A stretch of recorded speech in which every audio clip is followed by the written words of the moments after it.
Growing is a crucial part of living. In fact, everything from an individual muscle cell to a baby blue whale strives to grow in order to live and perhaps replicate or reproduce. Sometimes, however, growth fails to occur or even reverts backwards, and we call that atrophy, aplasia, or hypoplasia, depending on the situation.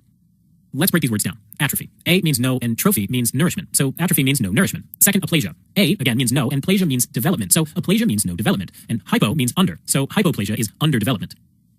In a nutshell, atrophy is the reduction in size of a cell, organ, or tissue after it has attained its normal mature growth size. This happens either through decrease in cell number or decrease in cell size. A decrease in cell number most commonly happens due to apoptosis, which is a controlled type of cell death, a bit like cellular suicide. An example would be through weight loss. In the first few weeks to months of eating healthy and losing weight, the fat cells, or adipocytes, get smaller but are ready to fill up again with fat. Over months to years of eating healthy, however, the adipocytes undergo apoptosis, and at that point, it's a bit more difficult to gain back the weight. A decrease in cell size, however, is a bit more complex. Usually, the first step is the loss of nerve or hormonal supply, both of which provide nourishment to cells. Then there's something called the ubiquitin proteasome pathway. You see, cells have a cytoskeleton, which is a framework of various filaments that keep the cell propped up. As cells start getting less nourishment, those filaments get tagged for demolition with a protein called ubiquitin. Ubiquitin proteins start to attach to one another, a process known as polyubiquitination. And then, an intracellular protein complex called a proteasome comes in to destroy all polyubiquitinated filaments, causing the cell to decrease in size. Some organelles can also be tagged with ubiquitin, and when that happens, a bubble of phospholipid bilayer membrane forms around the organelle, creating a vacuole.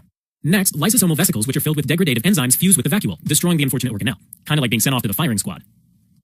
One example is muscle atrophy. Anytime there's a long-standing disuse of muscles, like extended bed rest, zero gravity, or a particularly long study session, there can be a loss of muscle mass and strength. The good news is that this type of muscle atrophy is reversible with exercise.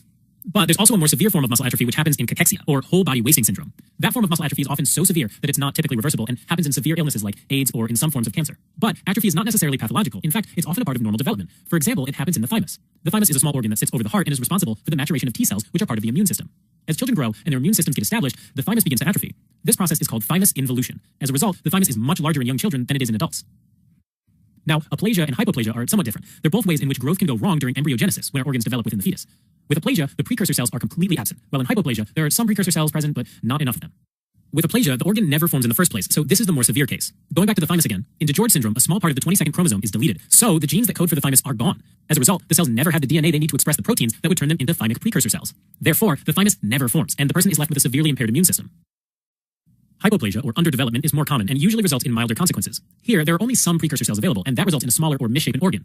One example is a genetic disease called optic nerve hypoplasia, where there are fewer neurons than normal serving the eye. Because of this, the optic nerve is abnormally thin. The result can vary wildly, from near blindness to near normal eyesight, all depending on how many axons actually formed in the first place. Alright, as a quick recap. Atrophy, aplasia, and hypoplasia are terms for lack or absence of growth in an organ or tissue. Atrophy means the wasting of a previously normally mature organ or tissue. Aplasia means usually a complete congenital lack of an organ or tissue, while hypoplasia means a relative congenital lack of cells in an organ or tissue.